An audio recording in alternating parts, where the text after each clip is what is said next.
My name is Reese Calloway, and I was 35 years old when my mother told the hospital I was not allowed to have visitors after my accident. Not limited visitors. Not family only. No visitors.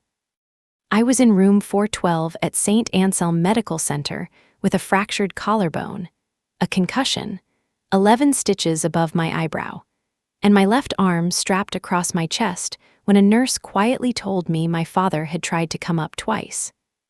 My mother had stopped him both times. She told the front desk her father cannot handle stress, and Reese specifically asked not to see him. I had asked no such thing.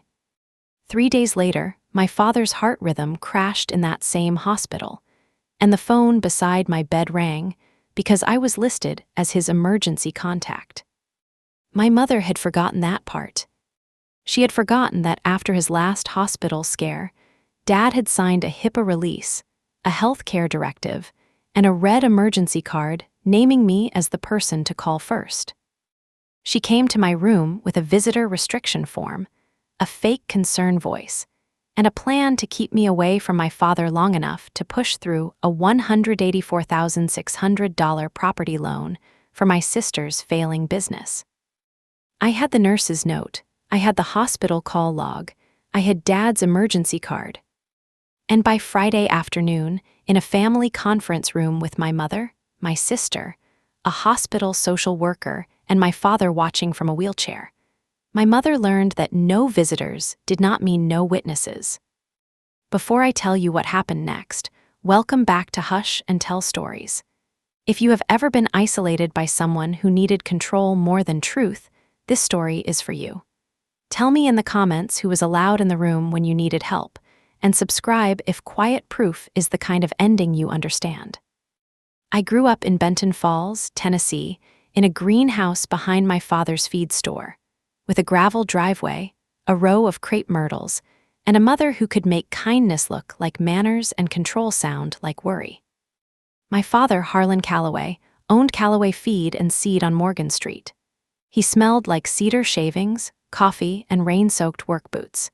He knew every farmer within 30 miles, kept dog biscuits under the counter for customers' hounds, and could fix a broken gate hinge with wire, patience, and one swear word he thought children did not hear. My mother, Marjorie, was polished in the way small towns reward.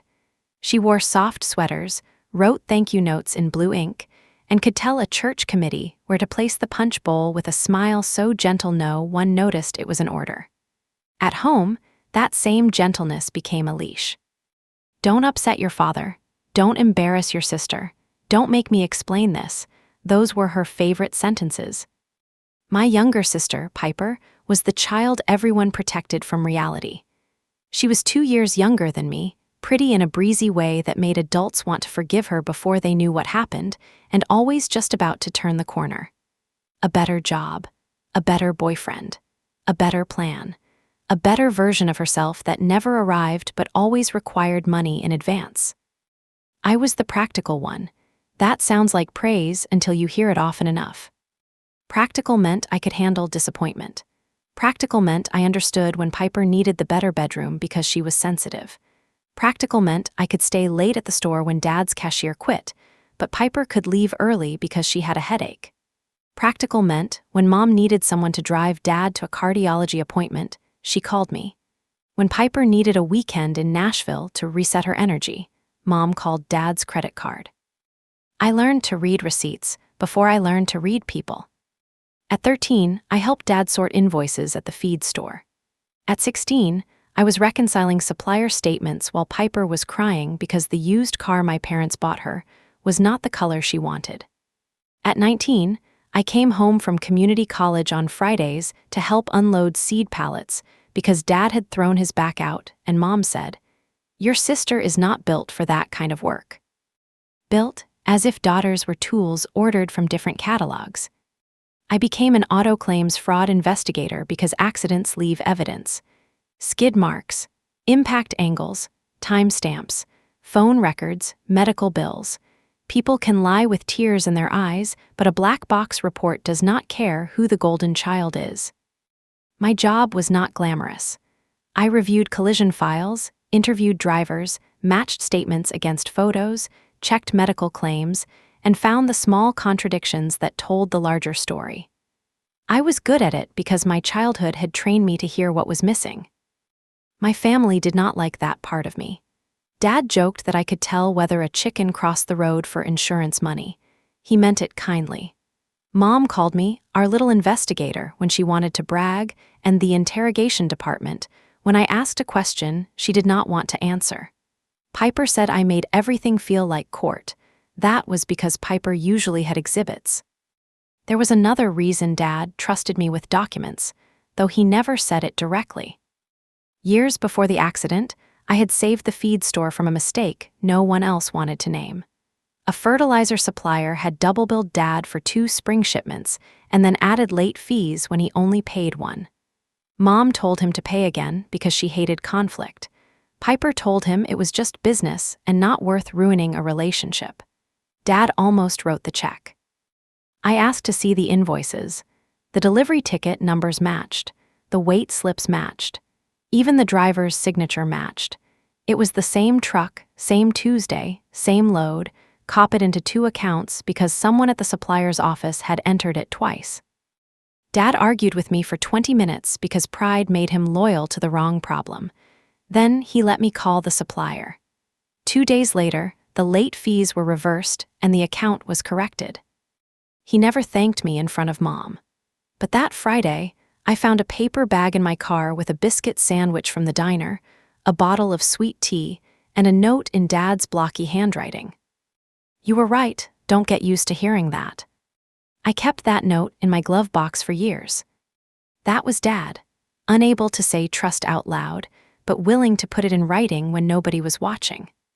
Mom hated that kind of tea. Rust because she could not perform it. She trusted emotion. Dad trusted habit. Piper trusted rescue. I trusted Paper because Paper had been the only witness that did not get nervous when Mom entered a room.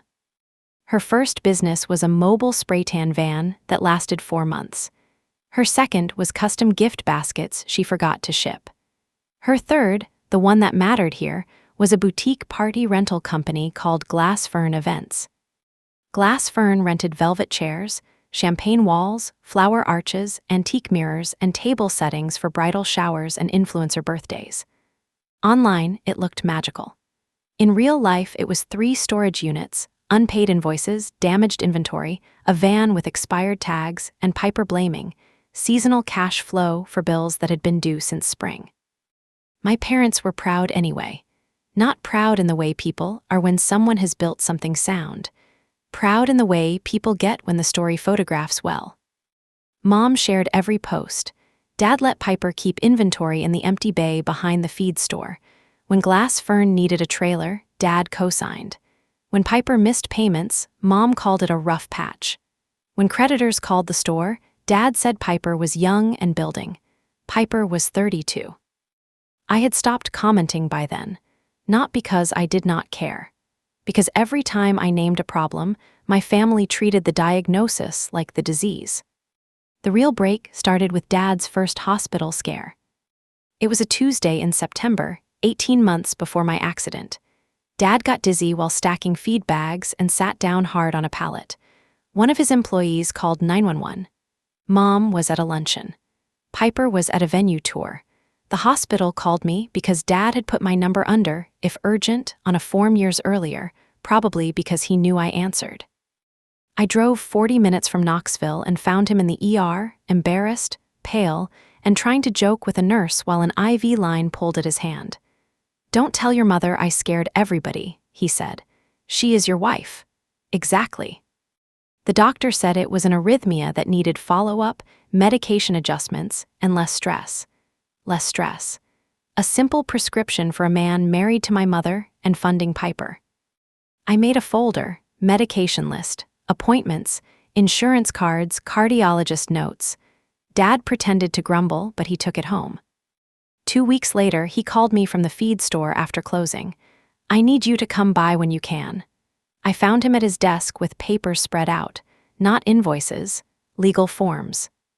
A healthcare directive, a HIPAA authorization, an emergency contact card.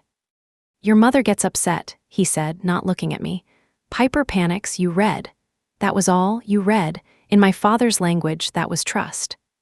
I did not ask why he had not chosen Mom. I did not say what we both knew. I watched him sign where the notary told him to sign. I put my name where he asked me to put it. Primary emergency contact.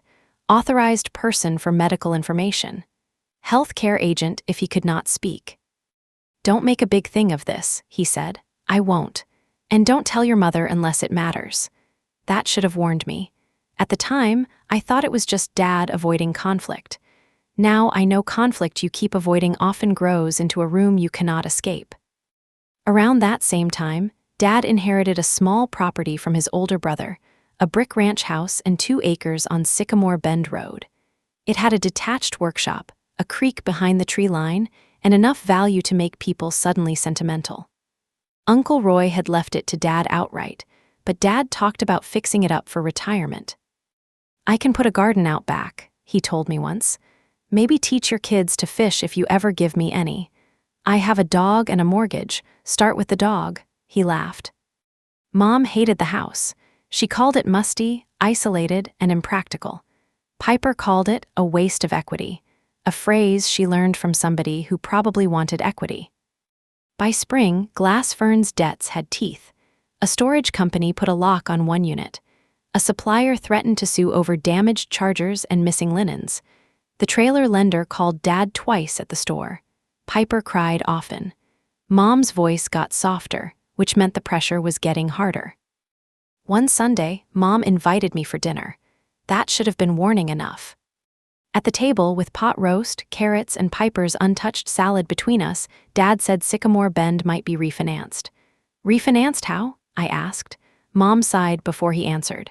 Please do not start with the claims adjuster voice. It is a financial question. Piper wiped her eyes. Glass Fern just needs one bridge season. June weddings will catch us up. How much debt? Nobody answered. I looked at Dad, he looked at his plate. How much? Mom said. $184,600. The number was too specific to be guessed. It had been rehearsed. That includes Piper's business debt. It includes family obligations, Mom said. No, it includes Piper's business debt. Piper stood up. I knew you would do this. Ask for clarity. Judge me. Dad rubbed his forehead. I turned to him. Do not put your house under a loan for this. Mom's expression hardened. It is not your house. No, but it is his, and he is the one with a heart condition. Your father is perfectly capable of making decisions.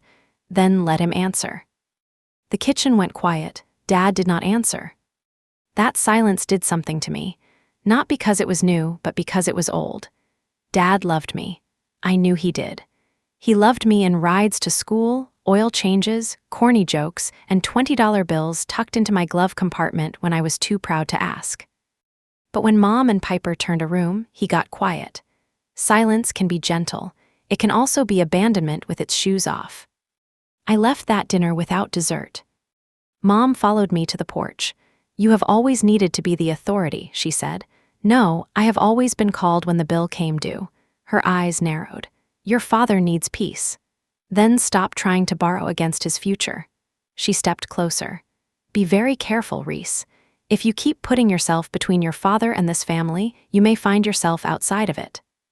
That was my mother's way. No screaming, just a velvet rope across the door. The accident happened 6 weeks later. It was raining that morning, the kind of Tennessee rain that turns roads silver and makes everyone drive either too slowly or, like consequences, are for other people. I had taken a half day from work to bring Dad to a cardiology follow-up in Knoxville because Mom said she had a church finance committee meeting and Piper had a client emergency. Dad and I were supposed to meet at St. Anselm Medical Center at 10. At 8:42, a landscaping truck ran a red light on Kingston Pike and hit the driver's side of my car. The impact sounded like metal tearing in half. I remember the airbag, burnt powder, rain on broken glass, a stranger asking if I could hear him, my phone ringing somewhere I could not reach, then the ambulance ceiling, then nothing. I woke up in pieces, white ceiling, monitor beeping, left shoulder on fire, mouth dry, a nurse saying my name. My mother standing near the foot of the bed with both arms crossed like she was waiting for me to admit I had done something inconvenient. "Reese," she said, "what were you thinking?" Not "are you okay?" Not "I was scared." What were you thinking? "I was driving to Dad's appointment," I whispered. She looked toward the door. "Your father does not need to hear that. Where is he? Home. Does he know? Enough." My head hurt too much to understand the shape of that word. The next time I woke, Mom was talking to a nurse in the hallway. "No visitors," she said. "She gets agitated. Her father has a heart condition and we cannot have him upset. She told me she wants privacy." I tried to call out.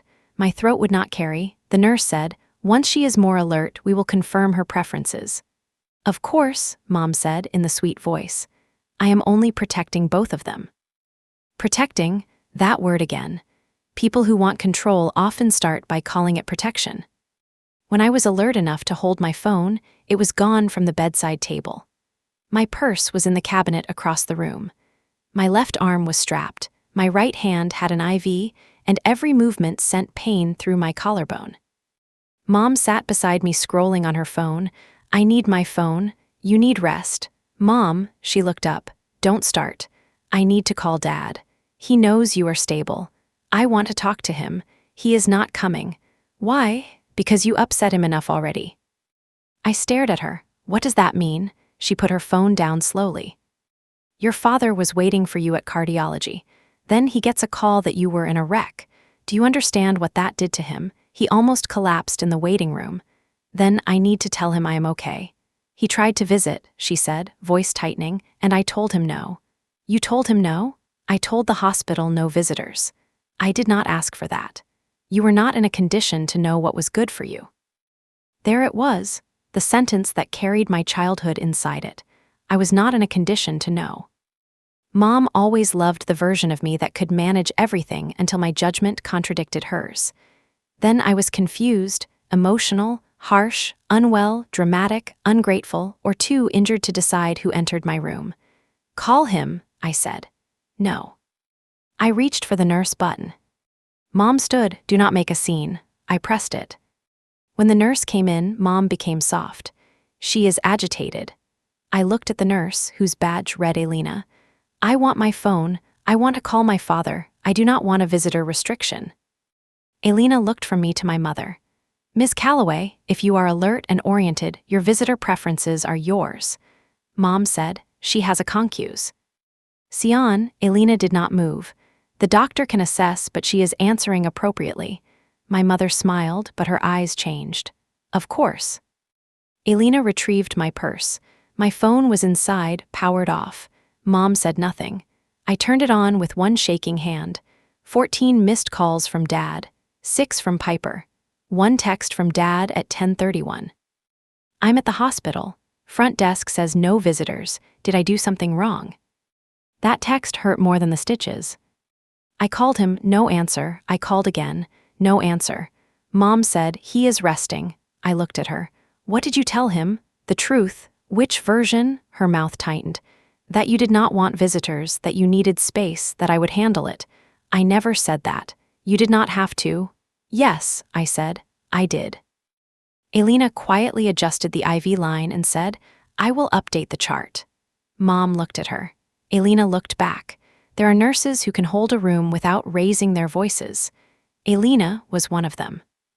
After Mom left that afternoon, Piper came, not into the room, to the doorway. She wore oversized sunglasses on her head and carried a coffee she had not brought for me. "Wow," she said. "You look terrible." "Thanks. Mom says you are being difficult." "Mom lied about no visitors." Piper sighed. "Can we not? Dad is already spiraling." "Then bring him up. He thinks you do not want to see him. Then tell him the truth." She looked down the hallway. "Reese, he cannot handle your tone right now." "My tone has stitches." She rolled her eyes. "I am serious. Mom is trying to keep everyone calm because there are bigger things happening." "What bigger things?" Her face closed. "Nothing. Piper." She stepped into the room, lowered her voice, and said, "Dad needs to sign the Sycamore Bend loan before Friday. If he gets all emotional because you are bruised and dramatic, he will back out." The monitor beside me beeped faster. There it was, not concern, timing. My accident had not created my mother's plan. It had created cover. You are trying to get him to sign while I am in the hospital. We are trying to save the family. You are trying to save your company with his house. Glass fern is my livelihood. Then treat it like one. Piper's face hardened. You know, Mom is right. You do love feeling needed until somebody needs you in a way you cannot control. I almost laughed. My sister's business was collapsing, my father was under pressure, my mother had blocked him from my hospital room, and somehow I was the one with control issues. Get out, I said. She blinked. What? Get out of my room. You are proving my point. Good, document it. She left. That night, Elena helped me write down everything I remembered, not as a legal statement, as notes. 10:31 Dad text. Front desk says no visitors. Mom said she told hospital no visitors. Mom claimed I asked for privacy. Piper said Dad needs to sign Sycamore Bend loan before Friday. Piper said if Dad sees me, he may back out. Elena could not give me protected hospital records from the desk, and I did not ask her to, but she did say something that mattered. Patient relations can review visitor restriction notes if you request it. I request it. I will put in the referral. She paused at the door. I am sorry. For what? That you had to argue for your own room. I looked at the ceiling after she left and thought about all the rooms in my life where I had been expected to behave while someone else decided the truth. Hospital rooms make you honest because there is nowhere to hide. Your hair is dirty. Your gown opens wrong. Your body hurts. Machines speak for your pulse. And still, family can walk in and try to rearrange your reality like furniture. The next morning, Dad called at 6:12. I answered so fast pain shot through my shoulder. Dad, Reezy. His voice broke on the nickname. I wanted to come up. I know. Your mother said you didn't want me seeing you like that. No, I wanted you. Silence. Then he breathed out, shaky. I knew something was wrong. Where are you? Home. Are you okay? I am fine. He was not, I could hear it, the thinness, the short breath. Do not sign anything, I said. Another silence. She told you. Piper did. Your mother says we have to do it by Friday. No, you do not. If Glass Fern folds, Piper could lose everything. Dad, you could lose Sycamore Bend. I know. Then why are you considering it? His voice dropped. Because they keep telling me I am the reason everyone is drowning. There it was. My father, who carried feed bags and pride like equal weights, had been made responsible for a flood he did not cause. You are not, I said. I am tired, Reese. I know. I wanted to see you. I wanted you here. He cried then, not loudly. One quiet, broken sound through the phone, then Mom's voice in the background. Harlan, who are you talking to? The line went dead. 2 hours later, the room phone rang. Not my cell. The hospital phone. I stared at it, confused, then answered. Reese Calloway? Yes. This is St. Anselm Emergency Department. We have Harlan Calloway here. You are listed as his emergency contact and authorized medical contact. Are you able to speak? For a moment, the room went silent around me. What happened? He was brought in for chest pain and an irregular heartbeat. He is awake. The physician would like to confirm his medication list and contact preferences. My mother had forgotten. She had spent 2 days controlling my room, my visitors, my phone, my father, and the story. She had forgotten that his chart did not belong to her performance. I sat up too quickly and nearly blacked out. I am in room 412, I said. I am also a patient. The nurse paused. At St. Anselm? Yes. We will coordinate with your unit. Within 20 minutes, Elena was in my room with a wheelchair. Your father is in cardiac observation, she said. Doctor approved a short visit if you feel able. My whole body hurt. I feel able. Mom appeared at the nurse's station as Elena wheeled me toward the elevator. Her face changed when she saw me. Where are you taking her? Elena said. Ms. Calloway is visiting Mr. Calloway. Mom stepped forward. He cannot have stress. I looked at her. Then stop lying to him. Her eyes flashed. This is not appropriate. Elena's voice stayed calm. Mr. Calloway requested her, and she is his listed emergency contact. There it was, a sentence my mother could not soften. Listed, documented, written before she entered the room. Piper came out of the waiting area behind Mom, phone in hand. "Are you kidding me?" "No," I said, "but your business plan is." Elena coughed once. It might have been professional restraint. Dad was in room 227, propped up in bed, oxygen tube under his nose, gray in the face but alive. When I came in, his eyes filled. "My girl," he said. My mother stood outside the door, like a storm held back by policy. I took Dad's hand with my good one. "You scared me." He looked at my bruised face, my sling, the stitches. "You scared me first. I wanted you to come. I know that now. Did Mom tell you I didn't?" He closed his eyes. "Yes." The answer hurt even though I knew it. "Did you believe her?" "At first. Then I saw your text. Then she took my phone because my blood pressure was up." I looked toward the door. Dad squeezed my hand weakly. "Reese, there's more. I know about the loan." His eyes shifted. "You do?" Piper told me. "I have not signed." Relief moved through me so fast it was almost pain. "Good. But I was going to." I swallowed. "Why?" "Because your mother said if I didn't, Piper would be ruined and everyone would know I let my own daughter fail. Piper's failure is not your house." "I know. Do you?" His eyes filled again. "I am trying to." A cardiology nurse came in with a red folder. "Mr. Calloway, we found this scanned in your chart from last year's admission and your wallet card matched it. Reese is primary contact and healthcare agent. Marjorie is listed as spouse, but contact preference says Reese first for medical updates." Dad looked embarrassed. My mother looked furious through the doorway.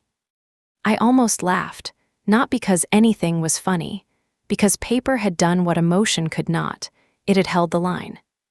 The hospital scheduled a family care conference for Friday afternoon. Officially, it was about Dad's discharge plan, medication management, and stress reduction. Unofficially, it became the room where my mother's story met the record. What Mom did not understand was that hospital rooms have their own kind of witnesses, not dramatic witnesses, not people who stand up and give speeches. Small witnesses. A nurse who notes who asked for what. A front desk clerk who remembers the man in the feed store jacket asking if his daughter was angry with him. A patient relations representative who knows the difference between a privacy request and a family member speaking over a patient. A social worker who hears the word stress and asks, stress from what? For most of my life, Mom had controlled rooms because everyone in them belonged to her. Her kitchen, her church hall, her family dinners. Her soft voice could move people before they realized they were being moved. St. Anselm was different. At St. Anselm, she was not the hostess. She was a visitor, and visitors sign in. By then, patient relations had reviewed my visitor restriction complaint. They could not hand me every internal note casually, but the representative, a woman named Keiko Bryant, came to my room and explained what could be documented. "Your mother requested limited visitors shortly after you arrived," she said.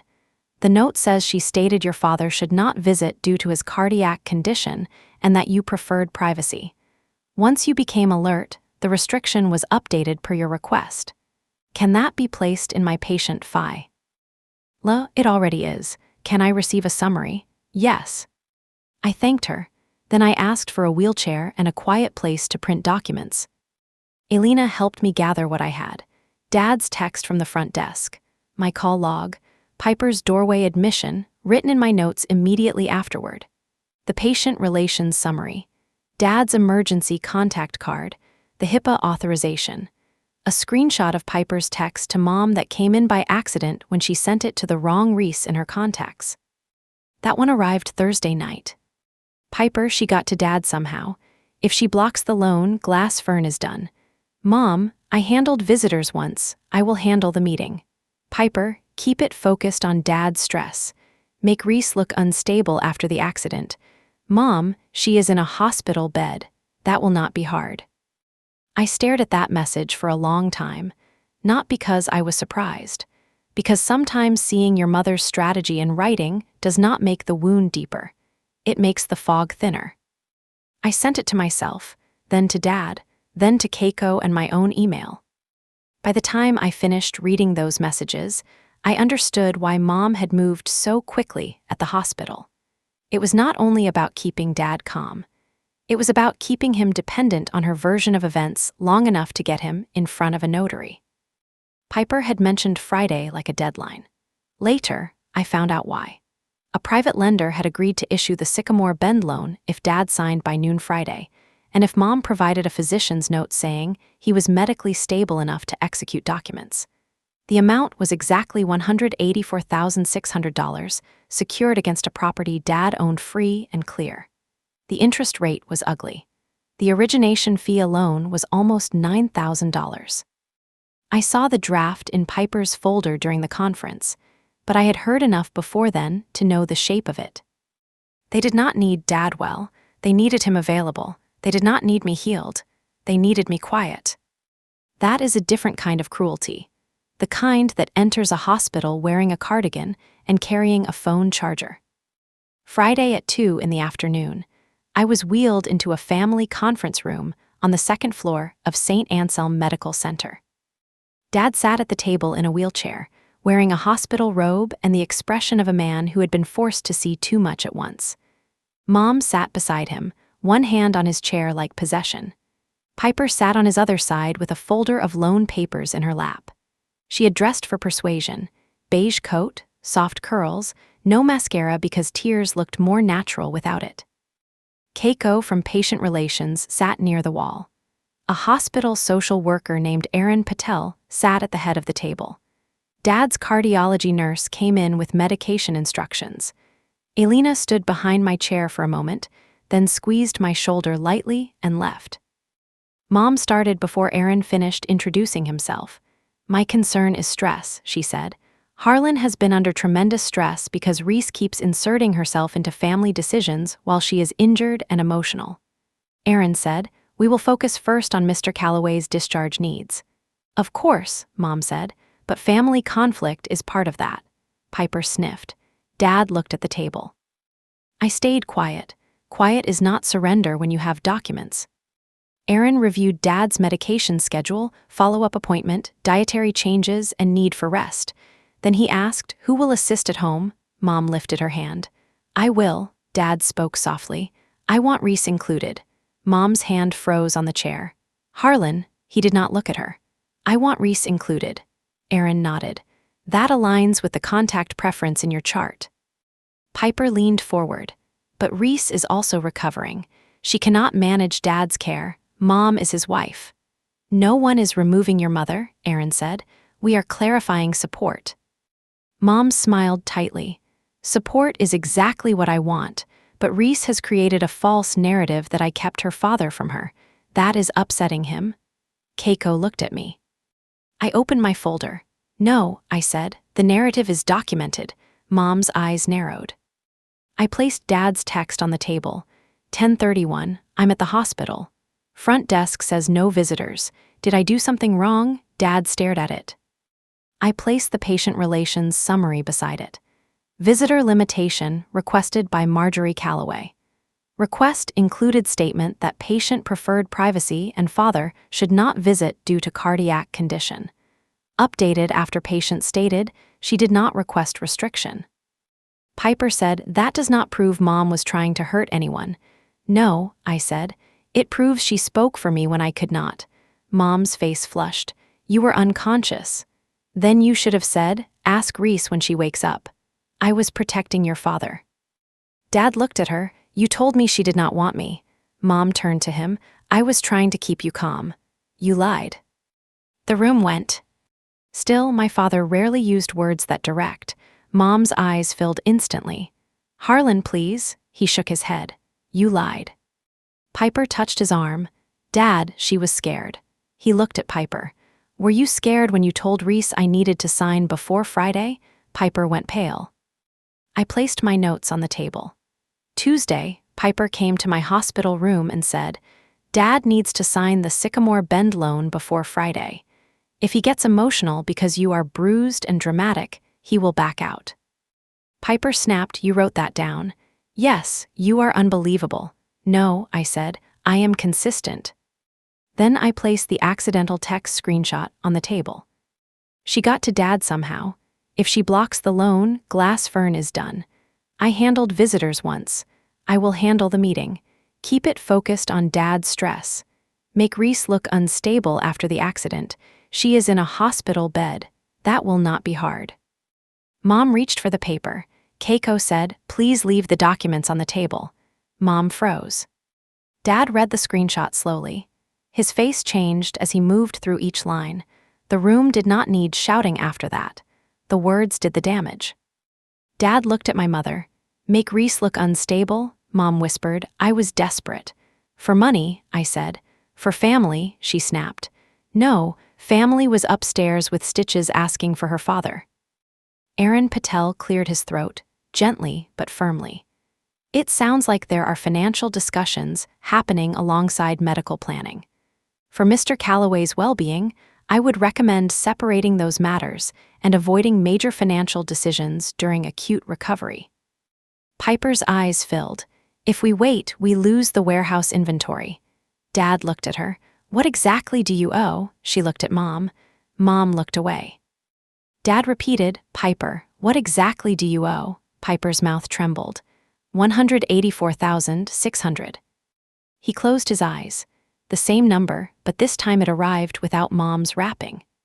How much of that is tied to my name? He asked. Silence. Piper. The trailer, 2 supplier accounts, the storage lease, some inventory financing. Dad's hand shook on the table. Mom whispered, we were going to explain. When? He asked. After I signed, Piper sobbed once. Dad, I was going to pay it back. He looked at her with terrible tenderness. No, honey, you were going to hope it disappeared. That broke her more than anger would have. Mom stood, this is cruel, he is sick and you are all cornering him. I looked at her. You cornered him with debt and called it family. She turned on me. You have always wanted to be the one he trusts most. I felt that sentence hit an old bruise. Then I looked at Dad's red emergency card on the table. No, I said. I wanted you to stop making trust necessary. Dad reached for the card and held it. I signed this because I knew Reese would tell me the truth even if I hated hearing it. Mom sat down slowly. There are rooms where a marriage changes shape without anyone standing at an altar. This was one of them. Dad turned to Aaron. I do not want to sign any loan. I do not want Sycamore Bend used for glass fern. I want Reese included in all medical updates. I want my phone back. Mom closed her eyes. Piper whispered, Dad. He shook his head. I love you. I am not funding this with my house. Piper looked like she might collapse. For years, she had believed Dad's love was a net under every bad decision.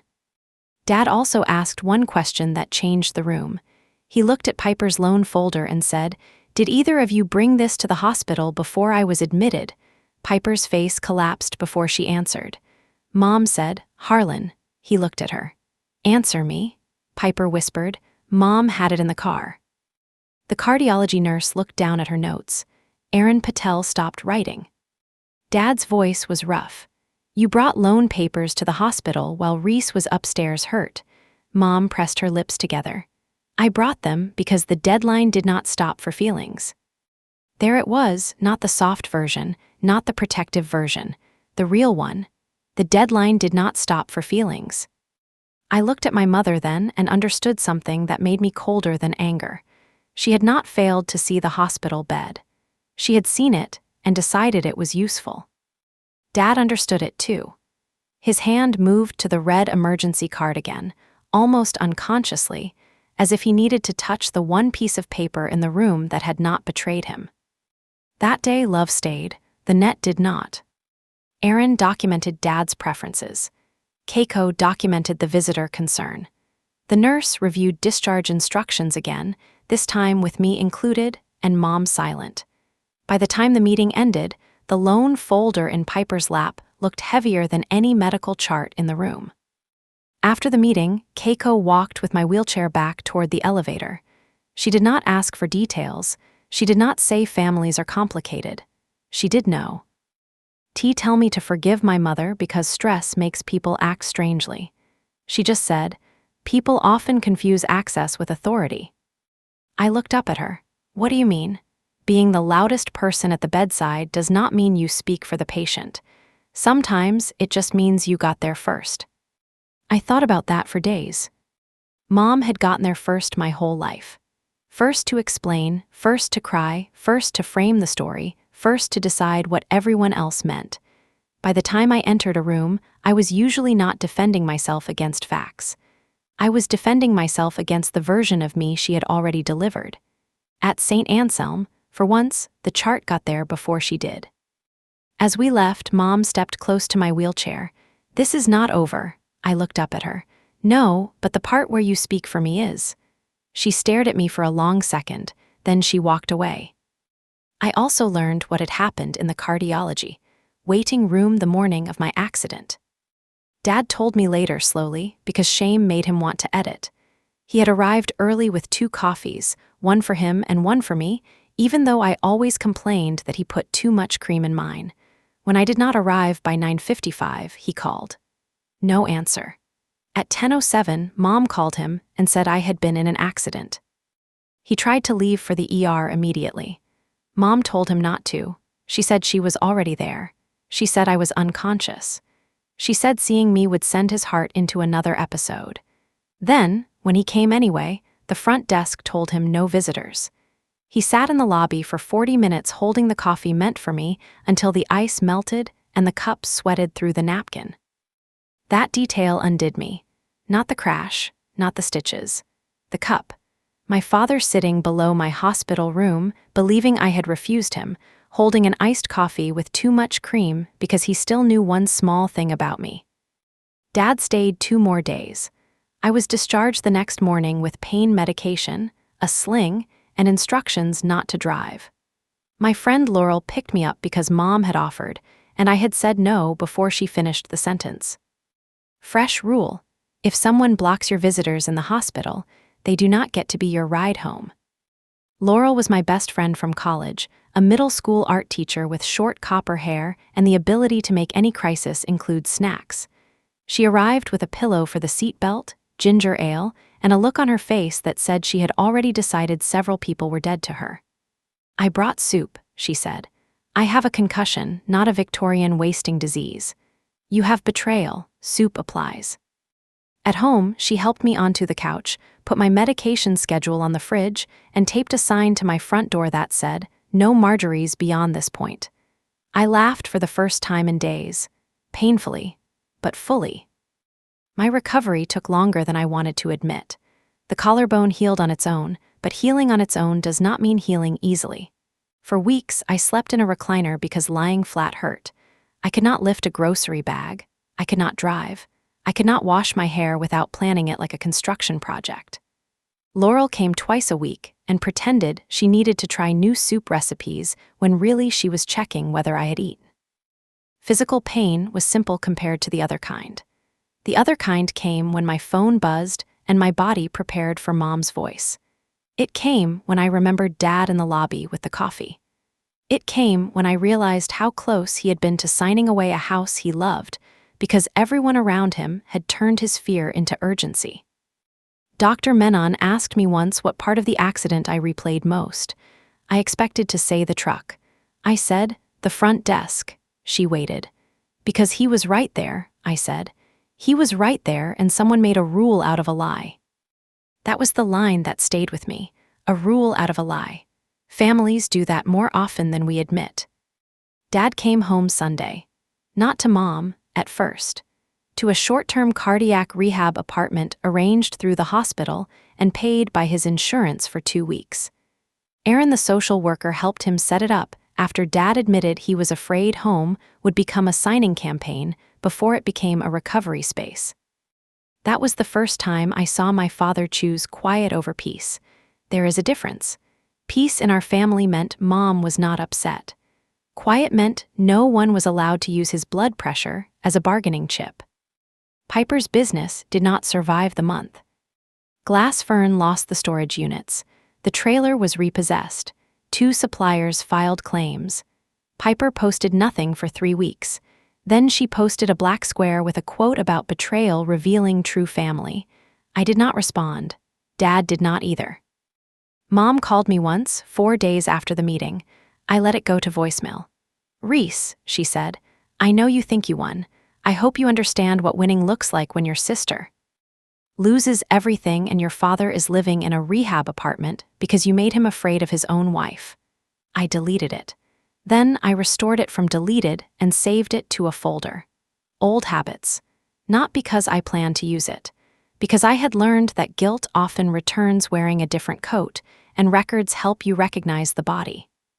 2 weeks later, Dad asked me to drive him to Sycamore Bend. Laurel drove us because I was still not cleared. The house sat under oak trees with brown leaves along the porch steps. The grass needed cutting. The workshop smelled like sawdust and old oil. Dad walked slowly, one hand against the wall, and stopped in the middle of the kitchen. "I almost signed it away," he said. "I know. For Piper." "Yes. For your mother." "Yes." He looked at me, and because saying no felt like failing. That was the truest sentence he had said. I sat at the dusty kitchen table with my sling and bruised face and watched my father see the shape of his own life. "Sometimes," I said, "no is the first honest help you give." He nodded. "I am sorry I believed her when she said you did not want me. You wanted to believe there was a reason that hurt less." He blinked, then his eyes filled. "Maybe." That was enough for that day. He signed nothing at Sycamore Bend except a new locks invoice. A week later, with an attorney present and his doctor confirming he was clear-headed, he updated his power of attorney, property instructions, and contact documents. He did not cut Mom out of his life. This is not that kind of story. But he did remove her ability to act alone on financial matters tied to Sycamore Bend or the store. He also kept me as emergency contact. This time, Mom knew. She did not attend the signing. Piper eventually called, not to apologize at first, to accuse. "You ruined me," she said. "I was sitting on my balcony, shoulder aching, sunset turning the parking lot orange." "No," I said. "Your invoices did. You could have helped." "I did help. I stopped you from turning Dad's house into your 4th failed business plan." She went quiet. Then, smaller, "It was not supposed to get that bad." "I believe you." That surprised her. "You do?" "Yes. I do not think you plan to owe $184,600. I think you plan not to look until someone else had to." She cried then. For once, I did not rush to comfort her. Comfort had been currency in our family too. After a while, she said, "I don't know what to do. Bankruptcy attorney, business counselor, inventory sale, real numbers. You sound like you have a list." "I always have a list." "Will you send it?" I closed my eyes. This was the edge, the old cliff where I used to become useful because usefulness felt safer than love. "I will send you 3 public resources," I said. "I will not call anyone for you. I will not pay anyone. I will not explain this to Dad." "I know." I was not sure she did, but I sent the resources. That was all. My mother held out the longest. For 2 months, she communicated through weather. A birthday card with only her signature. A text about Dad's cardiology appointment that said, "Since you are in charge now." A church bulletin mailed to my house with a sermon title circled, "Honor thy father and mother." I threw that one away. Then one afternoon in January, after my sling was gone and my scar had faded to a pale line above my eyebrow, a letter arrived. Not a card. A letter. Marjorie's handwriting on the envelope. Blue ink. No return address, as if I would not recognize the curves of my own name. I opened it at my kitchen table. "Reese, I have started this letter 6 times. Every version sounds like an excuse, and I know you will hear that before anything else. I did tell the hospital no visitors. I told myself I was protecting your father. That was partly true, but not the whole truth. The whole truth is that I was afraid if he saw you, he would remember who actually shows up for him, and he would not sign the loan. I was angry at you for being necessary. That is an ugly sentence. It is also true. I have spent years making Piper's emergencies feel like family emergencies because I did not know how to watch her fail. I let your father carry too much. I let you carry too much. Then I blamed you for standing where I kept placing you. I am sorry I told them no visitors. I am sorry I told your father you did not want him. I am sorry I tried to make your injury useful to me. I do not expect you to forgive me because I wrote one letter. Mom. No sweetheart, no Bible verse, no but, just the wound, named. I called Dr. Menon, my therapist, and read it out loud to her because I did not trust myself to interpret kindness from a person who had used it as rope. What do you feel? She asked. Suspicious. What else? Sad. What else? I looked at the letter. Relieved that I am not crazy. She was quiet for a moment. That one is important. It was. Gaslighting does N. Ought always look like someone saying you imagine things. Sometimes it looks like a soft voice insisting that control was care, exclusion was protection, and your pain is proof you are unstable. Seeing the truth in my mother's handwriting did not fix the damage, but it returned something to me, my own memory. Dad moved back home in February, not because everything was healed, because he wanted to, and because Mom had begun counseling through their church and his doctor said routine would help. He kept a locked file box at Sycamore Bend with copies of his medical documents, property records, and emergency contacts. He gave me the code. He gave Mom the code too. The difference was that now everyone knew I had it. At his first spring follow-up, he asked me and Mom to come. We sat on either side of him in the waiting room, awkward as strangers at a bus station. Mom looked at the scar above my eyebrow. It healed well. Yes, I am glad. Me too. That was all. Sometimes repaired things begin with sentences, so small they look useless from far away. Piper closed Glass Fern officially in March. She sold what inventory she could, filed the paperwork her attorney recommended, and took a job coordinating rentals for a hotel conference center. Not glamorous, steady. When she told me, she braced for judgment. I said, "That sounds like real experience." She said, "That is the nicest boring thing anyone has ever said to me." We are not close now, but we are more honest. Laurel still hates my mother on principle. She calls her the restricted visitor and refuses to apologize for it. I do not make her.